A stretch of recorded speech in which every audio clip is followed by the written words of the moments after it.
ẹnìkan ò kí ń gbìjà èèwọ̀, èèwọ̀ ni máa ń gbìjà ara ẹ̀. Lọ́yà nínú lọ́yà àwọn Ògo Ìlọrin òun lẹ̀ ń wò lórí ìjòkó lẹ́lẹ̀ yẹn, ó ṣubú ni ó faint,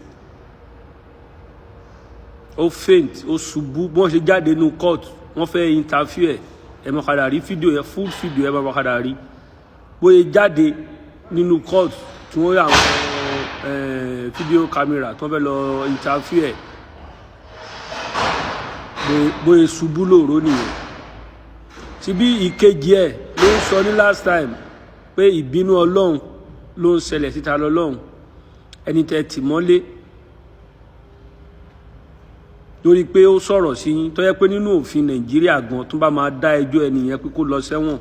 kò lè lo more than tó bá pẹ́ jù bẹ́ẹ̀ ní 3 months tó bá dá ẹjọ́ ẹ̀ pé defamation of character nínú constitution of Nigeria country nínú democracy law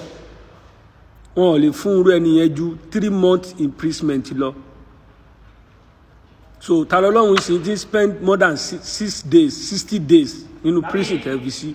dá ẹjọ́ ẹ̀. Ẹjọ́ kílẹ̀ tó wá fẹ́ dá fún sí after 2 months plus. Tó jẹ́ pé ẹni tó bá ṣerú ẹ̀ṣẹ̀ tẹ́ ló ṣẹ̀ yẹn defamation of character tó ṣerú ẹ̀ṣẹ̀ yẹn nínú law Nàìjíríà kò lè lójú tí adájọ́ yẹn bá wicked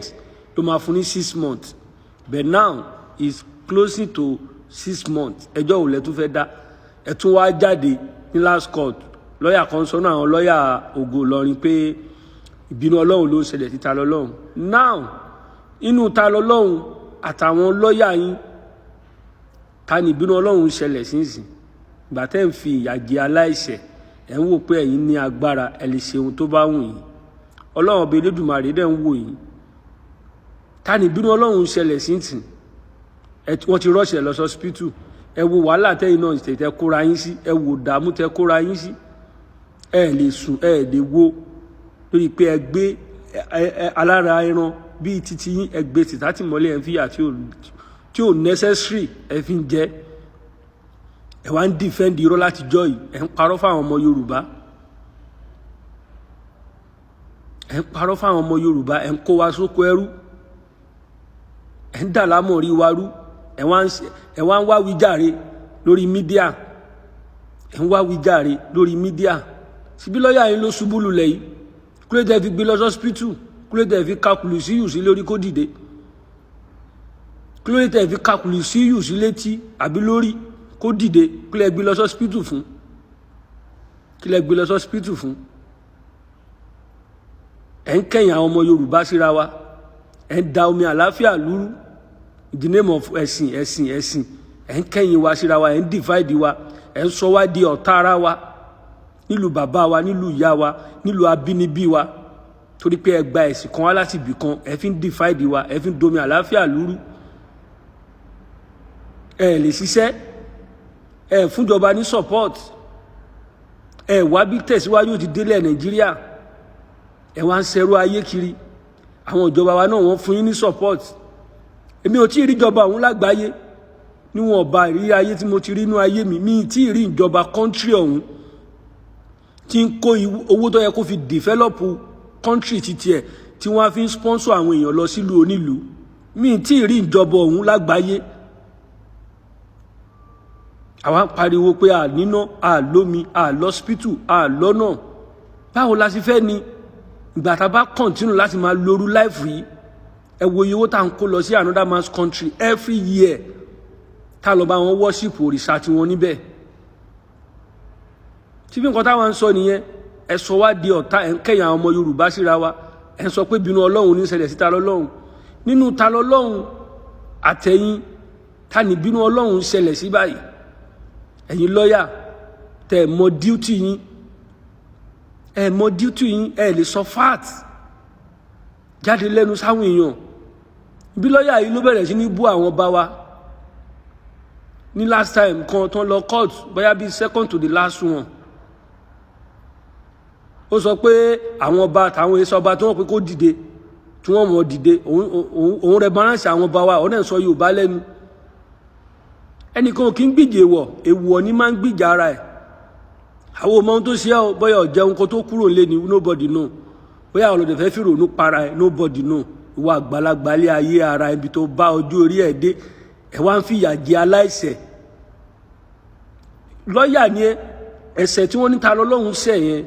according to the law of Nigeria country pé wọ́n tẹ̀ dájú ẹ̀ pé wọ́n fẹ́ rán lọ sẹ́wọ̀n ogun how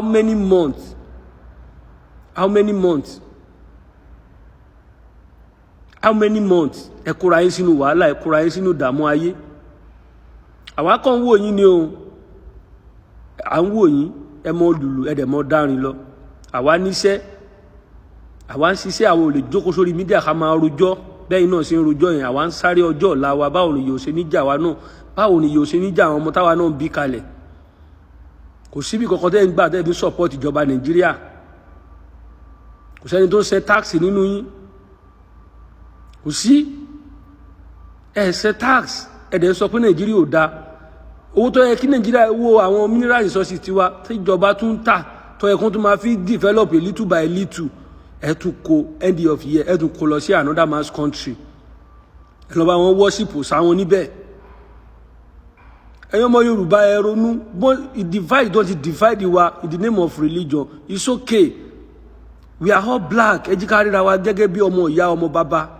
ẹ jí ká ríra wa the same family the same culture the same tradition báwo la ti fẹ́ ṣàpèjúwe ara wa báwo la ti fẹ́ ṣàpèjúwe ara wa àwọn sin and practice another man's culture láti yọ ọdún yìí a kúrò lójú kan a wúlò fèèbó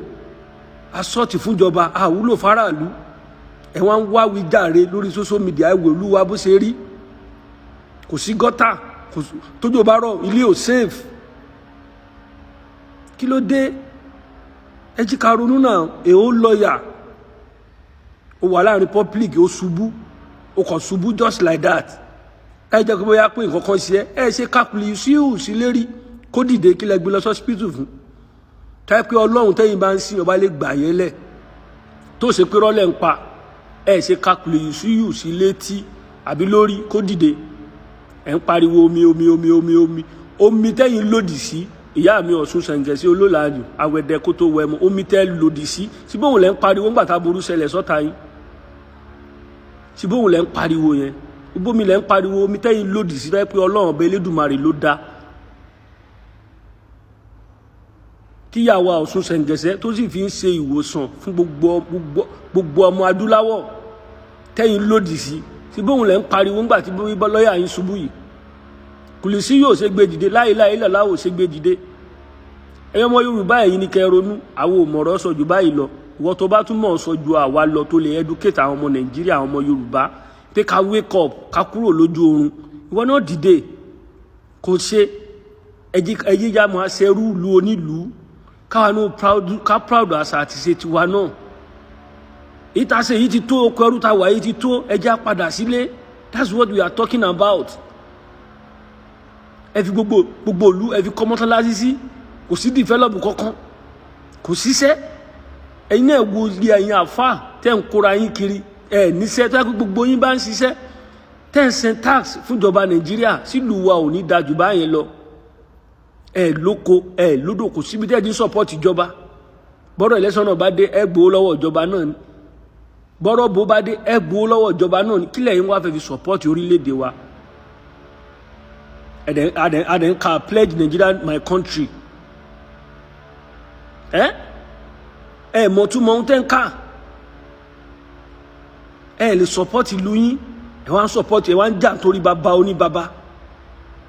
ẹ jí ká ronú náà ẹ pé bínú Ọlọ́run ló ṣẹlẹ̀ ta Ọlọ́run inú ta lọ́lọ́run àtẹ̀yìn ta ni bínú Ọlọ́run ṣẹlẹ̀ sí báyìí ta ni bínú Ọlọ́run ṣẹlẹ̀ sí gbà tẹ́ ẹ bá lè dá ronú ó gbà ń ṣe ó ga o. Sorry for Nigerian people, sorry for Yoruba people. Àti gba one